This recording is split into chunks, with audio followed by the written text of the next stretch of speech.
안녕하세요. 저는 올해 32살 여자입니다.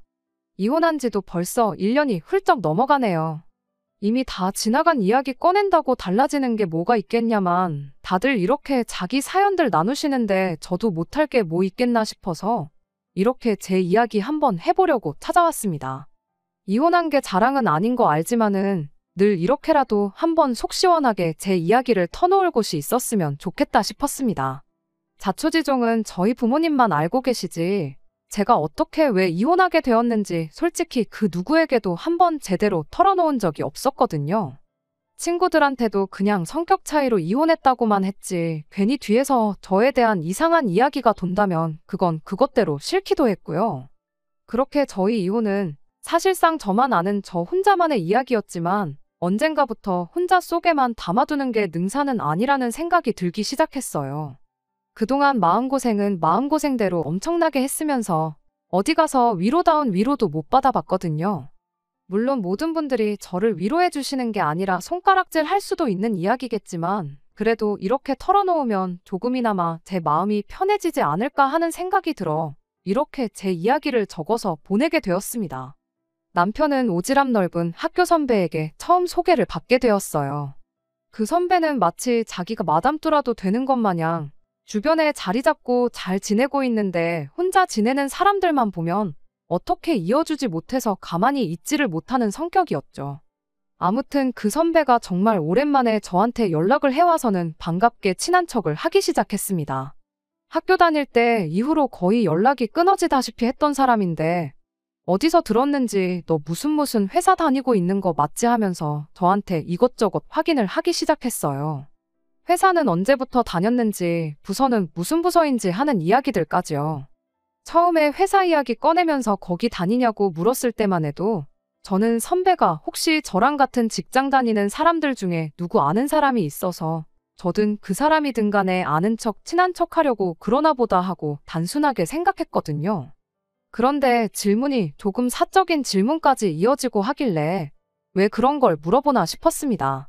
그런데 아니나 다를까 난데없이 저한테 혹시 연애 중이냐 아니면 따로 만나는 사람이 있느냐 그런 것까지 묻기 시작했어요.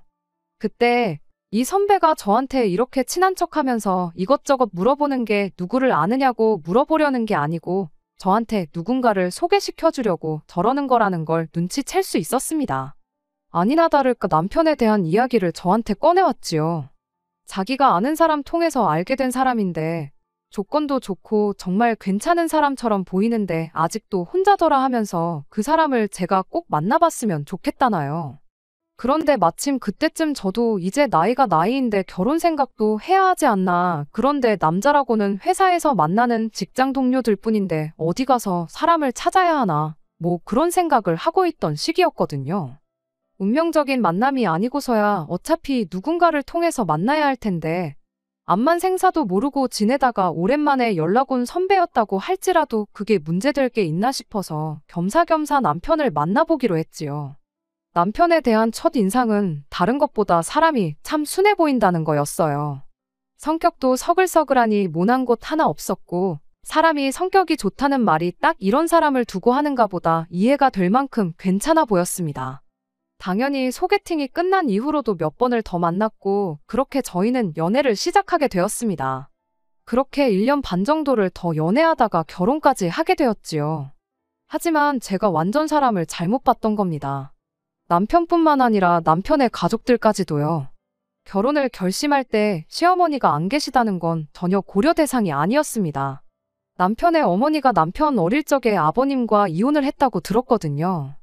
시어머니하고 어쩌다가 이혼을 하게 되었는지 제가 따로 물어본 적은 없는데 대충 젊었을 때 일에만 매달리다 보니 집에 좀 소홀했다. 그로 인해 집사람이 힘들어했고 그렇게 이혼을 하게 되었다. 라고만 간략한 설명을 들었어요. 그때까지만 해도 저는 시아버지가 그렇게 크게 잘못하신 건 아니구나 하는 생각을 했었습니다. 자초지종을 들어보니 아버님께서 가장의 역할을 하느라 집안일을 신경 쓰지 못하셨던 것 같은데 그걸 가지고 이혼을 했다고 하니 솔직히 배불러 낳은 자식을 일하느라 정신없는 남편에게 떠넘기고 떠난 시어머니가 잘못했으면 잘못했지 시아버지가 잘못하셨다고는 그렇게 생각조차 하지 않았어요. 아버님은 이름은 처음 들어보는 회사긴 하지만 특유의 성실함과 부침성으로 영업사원으로는 최초로 회사에서 임원 타이틀을 달이 썼다고까지 합니다. 영업일을 하셨다니 집안일에 소홀하실 수 없으셨겠구나 생각했고 임원까지 달았다고 하니 실력도 좋고 회사를 위해 엄청 노력도 하셨구나 싶었기도 하고요. 그런데 저희가 결혼식을 올리고 얼마 지나지 않았을 때 일이었습니다. 뜬금없이 시아버지로부터 전화 한 통을 받게 되었어요. 원래 자기가 이렇게 미리 언질도 없이 전화하는 사람이라며 저를 안심부터 시켜주셨죠. 저한테 전화했던 이유가 다른 게 아니고 저희 결혼식 할 때 비용이 얼마나 들었는지 한번 물어보고 싶어서 전화하셨다는 거예요. 얼마나 썼냐고 잔소리하려고 그런 건 아니고 저희 결혼식이 너무 인상 깊고 좋았다고요. 그리고 있으면 결혼식 날 비디오 찍은 것도 같이 보내달라고 하시더라고요. 저는 그래서 그게 혹시 아는 분 누구한테 아들 내외 결혼하는 거 보여드리려고 하시는 건가 싶었어요. 결혼식 영상도 같이 달라고 이야기를 꺼내셨던 걸로 봐서 혹시나 이혼해서 갈라선 남편의 어머님께 아들 결혼하는 모습 보여드리고 싶어서 그러시는 걸 수도 있겠다 싶었죠. 결혼 비용 이야기를 굳이 꺼내신 이유는 뭐 그렇게 어머님한테 우리 결혼하는 거 보여드리고 자식 결혼하는데 땡전 한 푼 안 쓸 거냐며 뭐라도 받아다 주시려고 그러나 그렇게 생각했죠. 물론 제가 너무 앞서 나간 거였습니다. 어디에 필요한지는 따로 말을 안 해주셨는데 그로부터 몇 주 정도 지나서 왜 아버님이 굳이 그런 것들을 물어보셨는지 알게 되었지요. 그날은 난데없이 시아버지가 저희를 집으로 부르셨던 어느 날이었습니다. 다른 건 몰라도 평소에는 가족들끼리 모이는 일이 있거나 시댁에 가야 할 일이 있으면 미리미리 저희 시간 물어보고 약속부터 잡는 분이었는데 그런 식으로 갑작스레 집에 오라고 하는 게 무슨 일이 있는 건가 싶었죠. 남편도 무슨 일로 저희를 부르시는지 모르는 눈치였어요. 무슨 급한 일이라도 있는 건가 깜짝 놀라서 부랴부랴 시댁으로 찾아갔는데 그때 정말 생각지도 못한 상황을 맞닥뜨리게 되었습니다. 시아버지 옆에는 웬 처음 보는 여자분이 나란히 앉아 계셨어요. 어딘가 조금 낯이 익은 것 같아 기억을 되짚어보니 저희 결혼식 때도 오셨던 분이었습니다. 식 끝나고 식사할 때도 두 분이 가깝게 앉아서 밥을 먹고 계셨는데 주변에 같이 앉아 계시던 분들이 아버님이랑 같이 골프 치러 다니시는 분들이었던 걸로 보아 모임에서 친하게 지내는 분이라고 생각했거든요. 그런데 그 모임분들이 따로 계신 게 아니고 두 분이서만 떡하니 앉아 있었으니 직감적으로 두 분이 그냥 알고만 계시는 사이는 아니겠구나 하는 생각이 들었어요. 그리고 아니나 다를까 그제서야 아버님이 저희에게 그분에 대한 이야기를 먼저 꺼내오셨습니다. 거의 5년이 넘는 시간 동안 만나고 있는 사람이라고요. 지난 20년이 넘는 시간 동안 혼자서 남편을 키웠고 뒷바라지를 해주다 못해 이제 장가까지 보내지 않았냐시면서 너희들 결혼하는 모습 보고 나니 당신도 이제 언제까지 남자친구, 여자친구로 지내는 게 아니라 새 장가 들어서 살림 차리고 살고 싶다는 말을 꺼내오셨습니다. 새 출발을 하고 싶다는 소리셨지요. 저야 뭐 이제 이 집의 식구가 된 건데 해라 하지 말라 할 상황이 못 되었죠. 오히려 그간 아버님이 혼자 엄청 고생하셨다는 걸 어느 정도 인정하고 있던 저였다 보니 오히려 축하드릴 일이라고 생각했어요. 하지만 중요한 건 제 의사보다야 남편 의사가 가장 중요한 게 아닌가 싶었습니다. 그런데 남편 표정이 웃고는 있지만 썩 박지 않은 게 이 상황을 못마땅해 하고 있다는 걸 안 봐도 느낄 정도였어요. 하지만 거의 반평생을 혼자서 지내온 아버지가 이제 새 장가를 가겠다는데 그걸 그 자리에서 반대하는 자식이 세상에 어디 있겠나요? 결국엔 아버님께 축하드린다고 말씀을 드렸죠. 그렇게 그날 두 분과 식사를 마치고 저희는 집에 돌아왔습니다. 남편은 겉으로 내색은 하지 않았지만 이 상황이 못마땅하다는 건 안 봐도 알 수 있었어요. 아버님이 그분과 결혼하시면 그분이 내 시어머니가 되는 거냐 하고 물었더니 남편이 시어머니는 무슨 아줌마라고 부를 수는 없으니 적당히 여사님이라고 부르면 되는 거 아니겠냐며 단호하게 제 말을 자르더라고요. 남편이 왜 그렇게 그분을 마음에 안 들어 하시는지는 대충만 봐도 이유를 알 수 있었어요. 어머님에 대한 그리움도 그리움이겠지만 아버님 연세가 그때 60대 중후반이셨는데 그분이 나이가 50대 초반이셨거든요. 아무리 같이 골프 치러 다니고 하면서 친분이 두터워졌다고 하더라도 그 나이에 결혼이 말이나 되냐면서 분명히 아버지 재산을 노리고 결혼하려고 그러는 거다 하면서 강한 적개심을 숨기지 않았죠. 그런 남편의 마음과는 다르게 두 분은 그날로부터 2달 정도 지나서 결혼식을 올렸습니다. 결혼식이라고 뭐 거창하게 한 건 아니고 친척분들하고 가까운 사람들만 불러서 조촐하게 식을 올리긴 했는데 아버님이 어째서 저한테 저희 결혼식 비용에 대해 물어봤는지 청첩장을 받고 나서야 알게 되었어요. 결혼식장이 저희가 결혼식을 올린 장소랑 똑같았거든요. 제가 결혼식 준비하면서 엑셀로 정말 처음부터 끝까지 싹 정리해 놓은 걸 그대로 보내드렸는데 청첩장 디자인부터 시작해서 하나도 빠짐없이 제가 보내드린 그대로 준비를 하셨던 거예요. 저희 부모님도 시아버지 세장가 가는 결혼식에 오셨는데 너네 결혼 안 돼서 결혼하실 줄은 상상도 못했다고 하시는데 참 이걸 나쁘다고 하긴 뭐하지만 기분이 썩 기쁘지는 않았습니다. 아무튼 그렇게 아버님은 새 살림을 차리게 되었어요. 그리고 두 분은 신혼여행이라고 가까운 동남아로 여행까지 떠나셨지요. 그리고 두 분이 신혼여행 다녀온 지 며칠 지나서 여사님이 저한테 따로 연락을 해왔습니다. 두 분이 신혼여행 다녀온 지가 벌써 일주일이 지나가는데 우리 며느님은 시댁에 언제쯤 올 생각이냐면서요. 아무리 없다가 생긴 시어머니라지만 며느리 할 도리는 하고 살아야지 않겠냐 하고 자기 할 말만 하고 전화를 끊어버리는데 이게 다 무슨 소리인가 싶었어요. 말로는 잘 지내보자고 하는데 나한테 며느리 도리를 바라는 건가 하는 찝찝한 기분이 들기 시작했죠. 그래도 괜히 제가 불편해하는 티를 내면 괜히 상황만 안 좋아지겠다 싶어서 남편한테는 따로 이야기를 하지 않았어요. 안 그래도 남편이 여사님을 탐탁치 않아 하는 걸 알고 있는데 살림 합치자마자 저한테 며느리 도리를 강요하며 시어머니 노릇을 하려 들었다는 말을 꺼내면 남편이 그냥은 넘어가지 않을 수도 있겠다 싶었거든요.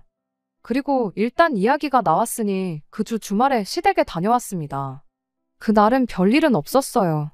뭐랄까 여사님이 저한테 뭘 시키고는 싶어 하는데 남편이 말 한마디도 안 하고 가만히 있으니 조금 그 눈치를 보셨다고 해야 하나. 식사 마치고 나서도 설거지 이 많은 걸 언제 다 하냐 하면서 툭툭 던지는 말 한마디 한마디가 저보고 눈치껏 행동하라는 것처럼 보였는데 그런 말을 꺼낼 때면 슬쩍슬쩍 저희 남편 눈치를 보는 게 나름대로 어느 정도 선을 긋고 있는 것처럼 보였습니다. 그래서 저도 눈치껏 행동했어요. 여사님이 설거지하는 동안 제가 냉장고에서 과일이며 이것저것 꺼내서 후식을 준비했죠. 그렇게 나름 약삭빠르게 행동하고 있었는데 그로부터 한 2-3달쯤 지나서였나? 이건 좀 아니지 않나? 하는 생각을 하게 되는 일이 있었습니다. 하루는 시아버지한테서 연락이 왔어요. 지금 집사람이 니들 주려고 총각김치 담근 거 한 통 들고 가고 있다고요. 챙겨주시는 거야 감사한데 문제는 그때가 한낮이었거든요. 당연히 저랑 남편은 둘 다 회사에 있어야 할 시간이었으니 당연히 집은 비어있는 상황이었습니다. 아버님께 조금 늦게 오시지. 지금 집에 아무도 없는데 어쩌냐고. 김치 해주신 건 잘 먹겠다고 저희 집 현관 앞에 두고 가주시라 전해달라 슬쩍 물었는데 아버님이 그래도 들고 간 사람 성의가 있는데 집 비밀번호를 알려달라고 하시더라고요. 엄청 서운하다는 말투로 말을 하시는데 거기다 대고 비밀번호를 끝까지 안 알려드릴 수가 없었어요. 자식인 남편도 있는데 왜 굳이 이런 전화를 저한테 하시는지 참 원망스럽더라고요.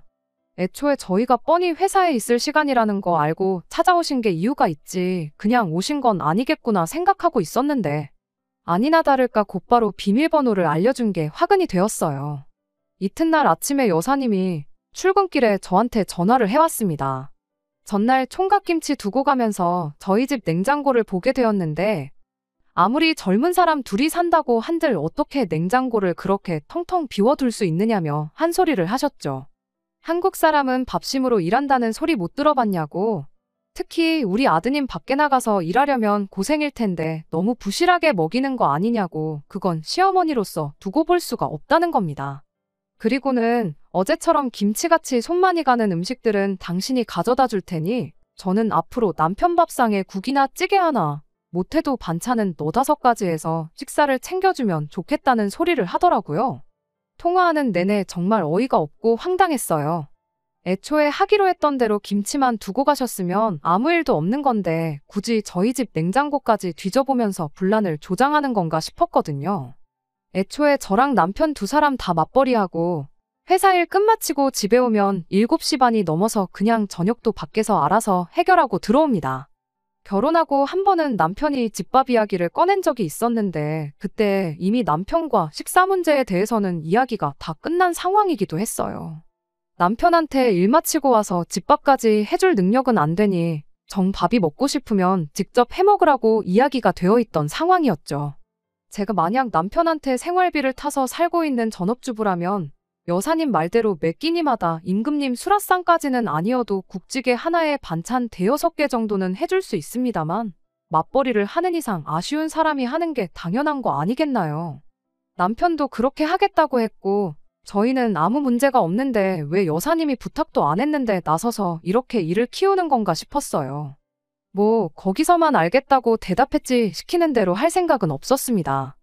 대충 반찬 가게에서 반찬 몇 가지 사와서 냉장고에 채워놓았어요.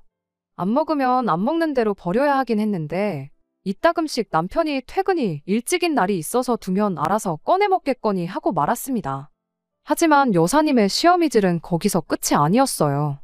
며칠 지나서 또 여사님한테 연락을 받게 되었습니다. 이번에도 제가 회사에 있을 때 걸려온 전화였고 그냥 한 게 아니고 또 저희 집을 한 바퀴 순찰하고 했던 전화였어요. 이번엔 저희 집 옷장을 뒤져봤나 보더라고요. 우리 아드님 입고 다니는 옷이 많이 낡았다질 않나?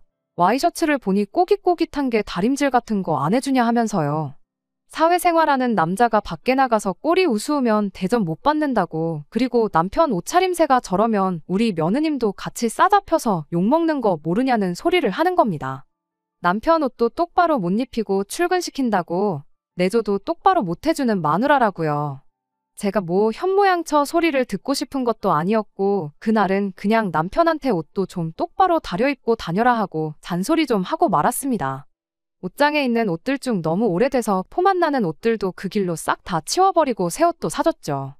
가만 보면 제가 여사님이 시키거나 원하는 대로 반 정도는 해줬어요. 밥을 차려주거나 옷을 다려주거나 하는 주체가 제가 아니었을 뿐이었지. 비밀번호도 안 바꾸고 계속 여사님이 들락날락하게 냅두고 그렇게 한 데에는 다 이유가 있었습니다. 일단 남편이 여사님을 탐탁치 않아 한다는 게 가장 큰 이유였어요.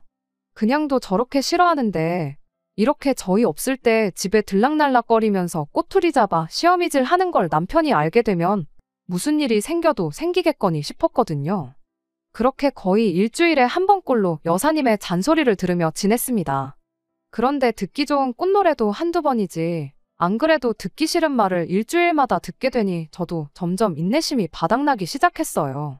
원하는 대로 하고 있는 척을 해줘도 그 다음 주가 되면 제 정성이 부족해 보인다느니 하는 소리로 꼬투리를 잡기가 일쑤였지요.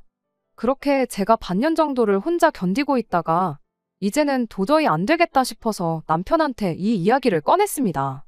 사실 그간 여사님이 매주마다 우리 집 비어있을 때 찾아와서는 살림하는 거 간섭하고 그걸 가지고 나한테 잔소리도 하고 아주 미치고 팔짝 뛰기 직전이라고.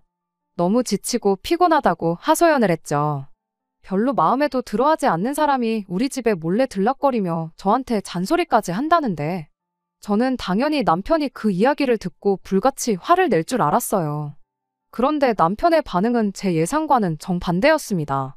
남편은 오히려 여사님이 너랑 친해지고 싶어서 그러는 거 아니겠냐며 그럴 게 아니고 이참에 먼저 연락해서 시어머니 대접도 해주고 애교도 부려보고 그러라는 거예요. 이게 무슨 상황인가 싶었죠. 남편이 여사님을 못마땅해 하는 줄 알았는데 갑자기 사람이 돌변했으니 말입니다. 그 꼴을 보니 내가 뭐리에 지난 반년을 참고 살아왔는지 싶었어요. 남편이 여사님을 탐탁치 않아 하는 건 사실이긴 했는데 남편은 시간이 지남에 따라 그 마음이 풀어지기 시작했던 거예요. 여사님 덕분에 아버님이 엄청 멀끔해지셨다고 얼굴에 생기도 돌고 요즘 좋아 보이신다고 하는 걸로 봐서는 남편 딴에는 어머니에 대한 그리움만큼 아버님에겐 감사한 마음이 가득했던 거죠. 처음에야 어머니의 빈자리를 차지하려 드는 여사님이 마음에 들지 않았지만 반대로 아버님이 전에 없이 잘 지내는 걸 보니 그 마음의 문을 활짝 열어버린 것 같아 보였습니다. 저는 그런 것도 모르고 괜히 집안에 분란이라도 생기진 않을까 혼자서 꾹꾹 눌러 참으며 그 스트레스를 견뎌왔던 거고요. 진작에 말했으면 상황이 달랐을까 싶은 후회도 있었지만 어쨌든 이젠 남편도 별로 도움이 안 되는 걸 알았고 저도 그냥 당하고 지내지는 말아야겠다 그렇게 마음을 고쳐먹었습니다. 그래도 그 후로 몇 주간은 제 나름대로 그때그때 상황에 맞춰서 잘 넘기고 있다고 생각했거든요. 말도 안 되는 다림질이나 오첩반상 이야기 같은 건 확실히 싫다고 거절하고 대신 저희가 알아서 현명하게 잘하고 있다 설명을 드리는 식으로 말이에요. 그리고 앞에선 그렇게 하겠다 하고 뒤에선 그냥 원래 하던 대로 하는 식으로 나름 현명하게 넘기고 있다 생각했습니다. 하지만 그런 저희 노력에도 불구하고 여사님하고 한바탕 하게 되는 사건이 일어나게 되었어요. 남편이 여사님 편으로 어느 정도 돌아서고 나서 반년이 채 지나지 않은 시점이었습니다. 시아버지가 저희를 불러서 재혼하겠다는 말을 꺼냈을 때와는 비교도 안 될 만큼 충격적인 일이 하나 터지게 되었어요. 바로 여사님이 아이를 갖게 되었다는 사실이었죠.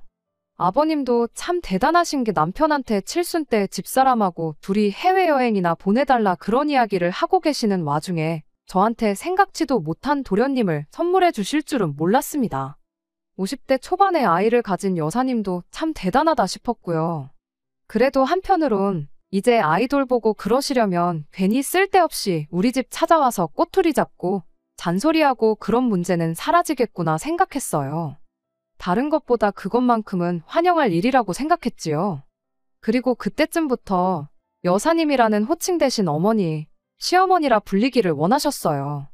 이제 한 핏줄인 자식도 낳게 되었는데 아이한테 여사님이라고 불리는 모습을 보여주고 싶지 않다는 게 이유였지요. 아버님도 그때부터는 이제 여사님을 어머님이라고 불러달라 하셨고요. 호칭이야 저한테 크게 중요한 건 아니었으니 어려울 건 없었습니다. 남편 또한 일이 이렇게 된 거 여사님을 새어머니로 받아들이기로 한 것처럼 보였고요. 그때부터 여사님은 저희에게 시어머니, 새어머니가 되었습니다. 거기까지는 솔직히 문제라고 할 것도 없었어요. 보아하니 남편은 이미 여사님에게 마음의 문을 활짝 열은 것 같아 보였지만 저는 아니었거든요. 물론 여사님의 입장을 아예 이해 못하겠던 건 아니었습니다. 이미 아버님과 결혼까지 했지만 시아버지에게 있어서 하나뿐인 자식인 남편이 여사님을 인정해야 비로소 진짜 한 가족이 된다고 생각했겠죠. 하지만 그 과정에서 지난 몇 달 동안 남편 마음을 얻겠다고 저한테 시어머니 노릇하면서 호달구던 거 생각하면 호칭 하나 바뀌었다고 해서 여사님이 제 마음속에 진짜 시어머니가 될 수는 없었지만 말입니다. 아무튼 진짜 문제는 그 이후에 벌어지게 되었습니다.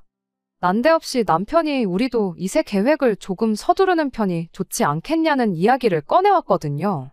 저나 남편 벌이도 좋은 편이지만 솔직히 아버님의 경제력 덕분에 저희가 금전적으로는 모자란 게 없다 보니 딱히 자녀 계획을 미뤄야 할 이유는 없었습니다.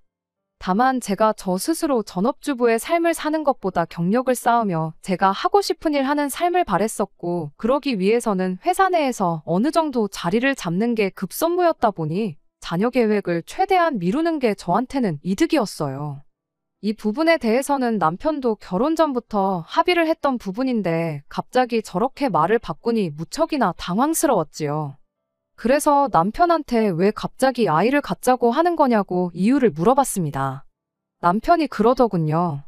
이제 동생도 태어나는데 우리도 빨리 아이를 가져야 여러모로 이득 보는 게 많지 않겠냐고요.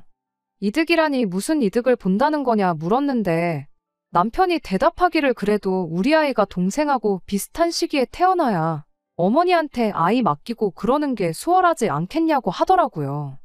말인즉슨 우리 아이가 태어나면 여사님한테 아이를 맡길 수 있지 않느냐는 소리였습니다. 아이 키울 때 가장 힘든 게 갓난아이를 키울 때일 텐데 우리가 최대한 빨리 아이를 가져야지 여사님이 아이 돌보는데 몸이 덜 힘들지 않겠냐는 말이었죠. 틀린 말은 아니지만 애초에 저희가 결혼 전부터 세워놓은 계획이 있지 않냐? 이미 아이가 태어나고 나서 나는 딱 3개월만 육아휴직을 하고 복직을 할 생각이었고 그 이후에는 돌보미분을 고용해서 아이를 돌볼 계획 아니었냐. 굳이 자녀 계획까지 수정해가며 아이를 여사님한테 맡길 이유가 뭐가 있냐고 남편한테 다시 되물었어요. 그랬더니 남편이 아무리 그래도 돌보미분이 가족만큼 우리 아이를 챙겨주겠냐? 뭐 그런 소리를 하더라고요. 그렇게 진짜 어머니 자리를 꿰찬 여자라고 적개심을 가질 때는 언제고 이제는 아예 진짜 어머니 대접을 하는데 솔직히 웃기지도 않았어요. 말 맞다나 여사님 또한 불과 몇 달 전까지만 해도 존재조차 몰랐던 생판 남이나 똑같은 거 아니겠나요? 그리고 그냥 아이를 돌봐주신다면 모를까 당신 배불러서 낳은 아이가 있는데 굳이 우리 아이까지 2명의 아이를 동시에 케어하면서 똑같은 관심과 사랑을 줄 거라는 생각은 들지 않기도 했고요. 그래서 우리가 꼭 어머님한테 아이를 맡겨야 할 이유도 없는 것 같고 어차피 퇴근하고 나서는 우리가 아이를 직접 돌보게 될 텐데 안 그래도 이르고 늦은 출퇴근 시간에 시댁까지 오며 가며 하면서 아이를 맡기고 데려오고 하면서 시간을 낭비하고 싶지 않다고 거절을 했습니다. 옳고 그름을 따지자는 건 아니었어요. 굳이 돌보미분까지 고용해서 달마다 큰돈 쓰느니 여사님한테 맡기는 게 이득이라는 남편 말도 일리가 있었고 오며 가며 몸만 더 피곤하게 시댁에다 아이 맡기고 데려오고 하는 시간에 돌보미분 쓰고 퇴근하고 나서는 엄마 노릇 제대로 하고 싶다는 제 말도 틀린 말은 아니었으니까요. 하지만 서로의 의견이 확실히 다르다 보니 결국 의견 대립이 생기게 되었고 그 때문에 남편과는 매일같이 말다툼을 하게 되었습니다. 그런데 언젠가부터 고집을 꺾지 않고 저렇게 나오는 남편을 보니 혹시나 싶은 뭔가 안 좋은 느낌이 들기 시작했습니다. 결혼 전부터 세워놓은 인생 계획을 뒤집어 엎으면서까지 이렇게 매일같이 부부싸움을 해대면서까지 아이를 가져야 한다는 게 뭔가 안 좋은 촉이 들었다고나 할까요? 누가 보면 제가 피해망상이다 하실 분들도 계시겠지만 보통 안 좋은 예감은 틀리는 법이 거의 없다 보니 저도 다른 수를 쓸 수밖에 없었어요. 무엇보다 저렇게 아이를 아버님네랑 비슷한 시기에 갖자고 하는 데 있어서 무슨 꿍꿍이가 있어도 있겠다는 그 생각을 확인부터 해봐야겠다는 생각이 들었습니다. 방법이 잘못되었다고 생각하긴 합니다만 결국엔 그 때문에 남편이며 시아버지, 여사님의 계획까지 한 번에 알게 되었고 그렇게 결국 제가 이 집에서 가족이 아니라 거의 식모 대접을 받고 있다는 사실을 알게 되면서 이혼을 결정하게 되었습니다. 제 직장 동료 중에 마침 아이를 갖게 된 사람이 한 명 있었어요. 이상한 부탁인 건 알지만 테스터기를 하나 얻고 싶다는 부탁을 했습니다. 그렇게 임신을 했다는 테스터기를 하나 얻게 되었어요. 그리고 그 길로 남편에게 아이가 생겼다고 거짓말을 했습니다. 남편은 아이가 생겼다는 그 말에 엄청 기뻐하는 모습이었어요. 애가 참 효자라고 덕분에 엄마 아빠도 그만 싸우게 되었고 할머니도 편해질 테고 할아버지도 좋아하지 않겠냐면서 복덩이도 이런 복덩이가 없다는 소리를 하더라고요. 이 모든 게 거짓말이었으니 솔직히 한편으로는 마음이 무겁긴 했습니다. 솔직히 제 예상이 틀렸다면 그 이후에 벌어질 일에 대해서는 생각하지 않았었거든요. 무슨 말로든 변명을 하거나 아니면 납작 엎드려 사죄하거나 했을 테지만 그래도 부서진 신뢰는 주워 담을 수 없겠구나 싶었죠. 아무튼 남편은 곧바로 시댁에 이 사실을 알렸고 그 다음날 시아버지가 축하해주고 싶으니 둘 다 퇴근하고 시댁으로 좀 오라고 바로 말을 꺼내셨지요. 혹시나 그 상황에 병원 가서 제대로 검사 받아오라는 말이 나올까봐 긴장이 되긴 했습니다만 성질 급한 아버님 성격을 알고 있었다 보니 여기까지 전부 제 예상대로 흘러갔습니다. 그리고 그 다음날 시댁에 방문했을 때 남편이 왜 그렇게 아이를 갖자고 노래를 불러댔는지 그 진짜 이유를 알게 되었어요. 아버님이 대뜸 저한테 이제 아이가 생겼으면 몸조리를 해야 하지 않겠냐며 당장 회사를 그만두는 게 어떻겠냐는 말을 꺼내왔거든요. 거기서 끝이 아니라 회사를 그만두고 일단 저는 간단하게 짐 챙겨서 시댁에 들어와 살라는 말까지 꺼냈어요. 이유가 뭐인지는 물어볼 것도 없었습니다. 말이 제 몸 걱정이지 그날 시아버지가 저한테 요구해온 건 시댁 들어와 지내면서 여사님 임신 수발 좀 들어달라는 소리나 마찬가지였으니까요. 저야 젊으니까 아이를 가진 상태에서 몸 좀 고생한다고 무슨 일 생기지 않을 테지만 여사님은 나이가 있으니 자칫 잘못했다간 아이한테 문제가 생길 수도 있지 않냐는 이유였습니다. 그리고 둘이 썩 친해 보이지도 않는데 이참에 한 집에 같이 살면서 친해지면 좋지 않겠냐는 소리도 빼먹지 않으셨지요. 그래야 비로소 진정한 한가족으로 거듭나지 않겠다나요? 저는 무조건 싫다고 그렇게 할 생각 없다고 했습니다. 그랬더니 이 상황을 지켜보던 여사님이 한다는 소리가 자기가 진짜 시어머니였어도 이렇게 나왔겠냐면서 너가 나를 시어머니가 아니라 첩쯤으로 생각하니 나를 우습게 알고 나한테 행동을 그렇게 하는 거 아니겠냐고 빈정거리기 시작했어요. 여사님 또한 그간 저희 집 들락거리면서 잡들이할 때 제가 대충 대답만 하고 원하는 대로 따르질 않으니 거기에 저한테 불만이 있었던 것 같더라고요. 딱 봐도 이참에 저를 시댁에 합가시켜서 자기 임신수발 들게 하면서 서열 한번 제대로 잡아보려는 속셈이 뻔히 보였습니다. 안 봐도 뻔한 이야기겠지만 아마 아이 태어나면 저보고 직장까지 그만두라고 하는데 남편 말과는 반대로 태어날 아이는 물론이고 아버님과 여사님 사이에서 태어날 도련님이던 아가씨던 제가 돌보게 되겠다는 건 안 봐도 뻔한 일이었죠. 그래서 제 생각을 그대로 모두의 앞에서 이야기했어요. 그랬더니 시아버지가 한다는 소리가 시어머니 우습게 아는 며느리는 필요 없다고 한마디 하시더라고요. 그런데 그 와중에 옆에서 남편이 거들기를 새어머니 말이 맞다고. 새어머니가 아니라 진짜 어머니였다면 네가 그렇게 나올 수나 있겠냐고 하는데 어이가 없어서 남편한테 당신은 지금 누구 편이냐고 한마디 물어봤어요. 그랬더니 남편이 저한테다 대고 피는 물보다 진한 법 아니겠냐고 당연히 아버지 편이고 아버지와 부부관계인 새어머니 편이라고 하는 겁니다. 그러고 또 한다는 소리가 저분이 진짜 어머니셨다면 어차피 며느리인 제가 이 집에서 서열이 제일 꼴찌나 마찬가지인데 그렇게 생각하면 기분 나쁠 것도 없지 않냐는 겁니다. 그때 더 길게 두고 볼 것도 없겠다 싶어서 아이 생긴 건 거짓말이라고 한마디 했어요. 자꾸 남편이 아이부터 갖자고 하는 게 촉이 이상해서 다 제가 꾸민 일이라고 한마디 던지니 다들 아무 말도 잊지 못하고 있더라고요. 그리고 곧바로 남편한테 한마디 했죠. 진짜 어머님이 계셨다면 애초에 아이부터 생길 일이 없었을 텐데 내가 배가 불러서 직장까지 그만둬서 어머니 수발들라는 소리가 나오고 할 거나 있었겠냐고요. 이미 저희 임신 소식이 거짓이라는 걸 이야기했을 때 저는 이 집에서 상종도 못할 천하의 나쁜 X가 되어 있었습니다. 거짓말까지 해가며 시부모 떠보는 며느리는 이 집에 필요 없다길래 저도 지지 않고 한마디 했어요. 애초에 바라던 바였고 내 예상이 틀리지 않아서 오히려 다행이라고요.